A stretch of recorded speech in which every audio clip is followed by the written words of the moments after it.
Une raison d'en avoir une. C'est une très belle entrevue avec Frédéric Anna qui vient de se produire là, juste avant la pause. Courtier immobilier, pharmacien d'origine libanaise, québécois. Il avait confié dans un podcast, le sien, Éléphant dans la pièce, que quand tu fuis un pays et que tu es accueilli quelque part, c'est pour, en tout cas selon lui, vivre comme dans la société d'accueil. Sinon, la démarche, celle qui consiste à fuir, elle n'a aucun sens. Et il faisait écho à l'expérience de beaucoup de gens, des témoignages de beaucoup de gens qui restent étrangement nostalgiques de sociétés qu'ils ont fuies, de sociétés dans lesquelles ils ne veulent pas et ne voudraient pas retourner. Et ça va même plus loin, c'est-à-dire que des fois, puis il l'a mentionné aussi, c'est que des fois, tu vas avoir même des enfants issus de l'immigration qui sont nés ici, qui ont peut-être jamais mis les pieds dans le pays d'origine de leurs parents ou à la limite sont partis en vacances pendant l'été à un moment donné, là. Et qui vont se revendiquer du pays des origines familiales. En disant un peu ce que tu disais quand tu as travaillé dans les écoles, tu l'as vécu quand tu posais la question aux gens ou enfin vous discutiez, puis tu disais non, moi je suis de tel pays, peu importe, je suis congolais, je suis... Mais OK, tu as mis les pieds là-bas? Non. Ah, OK, d'accord. Donc, il mettait quand même le doigt dessus. Je trouve qu'il a même abordé un élément intéressant sur les valeurs, parce que je me souviens, quand c'était la Charte des valeurs du Parti québécois, bon, c'était peut-être pas le meilleur nom, le meilleur titre, tout ça, mais il y avait cette idée, en fait, de cette cohérence culturelle aussi.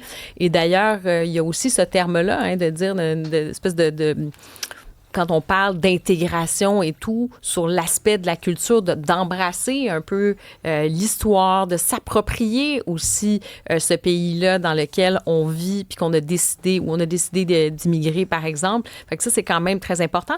Mais sur ces valeurs-là, ça, je trouvais qu'il touchait un point. C'est souvent tabou. C'est comme si on ne veut pas parler de ça parce qu'on a l'impression qu'il y aurait un aspect, effectivement, colonialiste, assimilationniste, là, au sens très négatif, là, alors que quand tu parles d'assimilation, par exemple, en France, c'est pas nécessairement un terme qui est péjoratif, alors qu'ici, on a l'impression qu'on arrache la culture.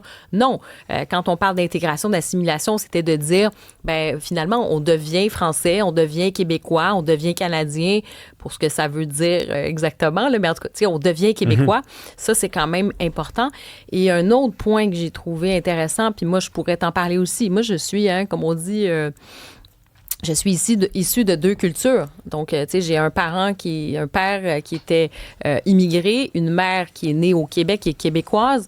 Et moi, je suis née ici, je suis 100% québécoise, mais j'avais aussi cette culture-là, ou enfin, dans le bassin familial, cette transmission-là. Mais je me revendique, je veux dire, je suis québécoise, tu vois, j'ai pas renié mes origines. Mais il y a un point, il soulignait ça aussi, Frédéric... Anna, sur être traître à sa race. Non, on n'est pas traître à notre race. Je trouve ça assez choquant, assez méprisant quand j'entends des personnes dire parce que, exemple, t'es pour la laïcité, le fait de dire oui, t'es québécois, tu ne renies pas tes origines, mais je veux dire, à un moment donné, tu nais dans un pays, tu nais quelque part. Je suis née au Québec, donc tu embrasses ça, et là, tu serais comme une traître ou des tokens, ou une ethnie de service. Tu sais, name it, là. Ça, oui, là, tu les as un après l'autre. Je trouve ça dégueulasse. Mais ça révèle, d'une certaine façon, selon les personnes qui utilisent ce langage-là, la vraie stratégie derrière la démarche d'être ici. Tu sais, si t'es un traître après avoir immigré, mettons, je dis n'importe quoi, t'as du point A au point B, puis le point B, c'est le Québec. T'arrives au Québec. Si, par exemple, t'opposais au fait que les Québécois, tous les Québécois, là, votent majoritairement pour des lois qui mettent de l'avant une valeur qui, dans ton pays d'origine, n'est peut-être pas célébrée. Si ça, c'est de la trahison, ça veut dire que, d'une certaine façon, tu n'es pas venu ici vraiment avec l'intention réelle et sincère de t'intégrer. En fait, c'est pas ça ton intention, parce que si tu veux vivre comme ici, c'est considéré de la trahison. La trahison, ça veut dire que tu es encore loyal à l'autre société. Et ça, c'est un vrai problème. Il y a un auditeur de Terre de l'Assomption qui cite Falardeau. Un Québécois, c'est une personne qui décide qu'il l'est, peu importe sa nationalité. Tu sais, cette phrase-là de Falardeau, il y en a qui en rient en disant, mon Dieu, qui était cocu, Falardeau, d'une certaine façon, il ouvrait le magasin à tout le monde. Dire qu'on est Québécois et qu'on veut l'être, ça vient avec un engagement. C'est pas, je fais juste dire sur un toit, je suis Québécois puis je le deviens. Non, ça veut dire accepter des valeurs, des mœurs, de vivre d'une certaine façon. Donc, Falardeau était exigeant quand il disait ça. Il y a quand même une saine exigence dans le fait de devenir quelque chose. On en parle avec Nick Payne qui a entendu l'entrevue, qui est là au bout du fil. Bonjour, Nick. Salut, vous deux. Mais attention, Rémi, parce que décider d'être Québécois, il y en a aussi qui disent « Je décide que je suis Québécois, mais je n'adhère pas à votre culture. Mais ne vous en déplaise, je suis Québécois moi aussi, puis ça va marcher à ma façon. » Ça existe, ça aussi. Je l'entends pas beaucoup, Nick, là, sincèrement. Moi, je l'ai entendu. Ah oui, non, je pense que tu as raison quand même là-dessus. C'est-à-dire que... Moi ou Nick? Non, Nick, mais il a raison sur un point, sur ce point-là, c'est-à-dire que il y a des gens qui vont dire, regarde, non, tu sais, que ce soit l'égalité homme-femme, sur le fait d'assumer un peu cette histoire-là, de dire non, moi c'est ça être québécois, point. Tu sais, c'est ma définition, tu mets ce que tu veux dedans. Mais c'est une entrevue fascinante, puis ce que la discussion que vous aviez après soulevait plusieurs questions. Moi, mon premier constat, c'est que votre invité, c'est très simple. C'est quelqu'un qui est intégré. Alors, il adopte une perspective, il se sent québécois, il raisonne comme un Québécois, il a ce regard-là sur les choses. Alors, c'est tout à fait ce qu'il vous a dit, dans le fond, devrait être banal. Mais on est étonné de ça parce qu'on est dans un pays qui s'appelle le Canada, qui valorise ce qu'on appelle le multiculturalisme, qui est un appel à ne pas s'intégrer, à garder ta culture d'origine.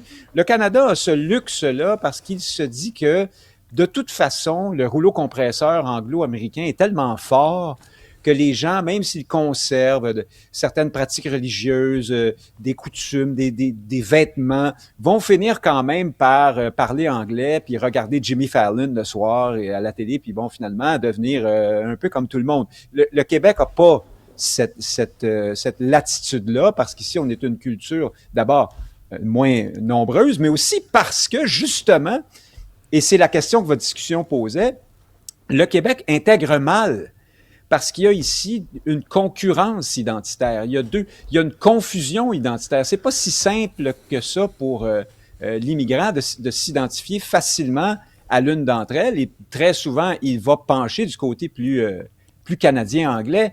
Et dernier élément que votre discussion soulevait, qui était un peu en sourdine entre les lignes, mais il faut le dire, il y a certaines cultures d'origine qui sont plus compatibles avec la nôtre, à partir desquelles on va s'intégrer plus facilement. Je ne sais pas si votre invité était libanais de culture chrétienne, par exemple, là, mais ça facilite les choses et on voit une communauté libanaise qui s'est d'ailleurs très, très bien intégrée au Québec depuis longtemps, là, maintenant depuis plusieurs générations.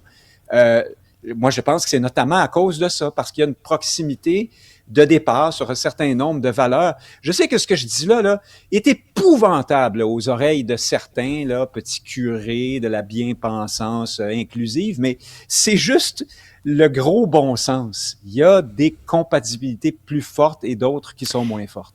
Mais Nick, là-dessus, parce qu'effectivement, ça, c'est le grand sujet. Ça fait partie des deux grands thèmes là, extrêmement tabous quand on parle d'immigration, sur cette compatibilité, disons, plus facile ou non de certaines cultures. Par exemple, là, tout de suite, on peut être taxé d'être raciste ou xénophobe. Ah oui. OK. Mettons que je te dis wow, OK? Et que je te dis, est-ce que tu as raison sur certains points, par exemple la religion ou certaines valeurs en lien avec l'émancipation féminine. C'est sûr que tu pars de plus loin si tu essaies d'intégrer une gang de talibans, ça se peut que tu aies plus de misère. T'sais. Ça se peut que tu aies plus de misère que si... Non, mais là, j'y vais avec de façon... non, mais mettons, au niveau un peu caricatural, mais je veux dire, c'est quand même ça. Là. Je veux dire, leur rapport à la femme.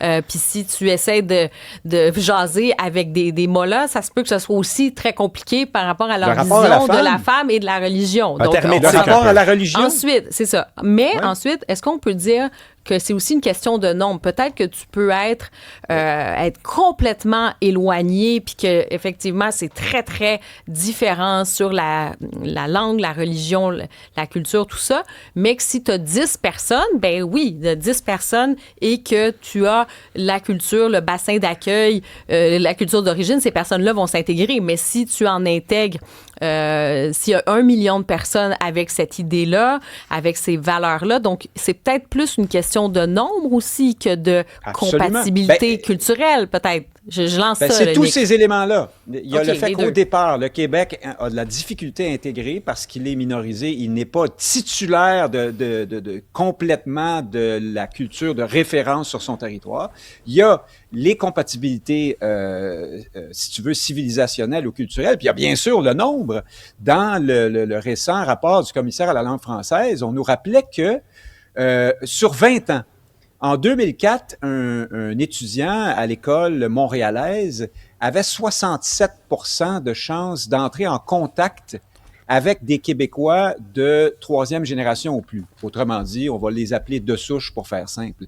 En 2024, c'est seulement 22%. Autrement dit, il est fort probable pour un étudiant à l'école montréalaise qu'il ne rencontrera jamais ou qu'il ne socialisera pas avec des Québécois d'ascendance culturelle canadienne-française ordinaire. Là. Bon, c'est majeur, donc il va conserver ses codes culturels à lui, d'autant plus s'il arrive avec un nombre imposant de congénères de la même culture que lui.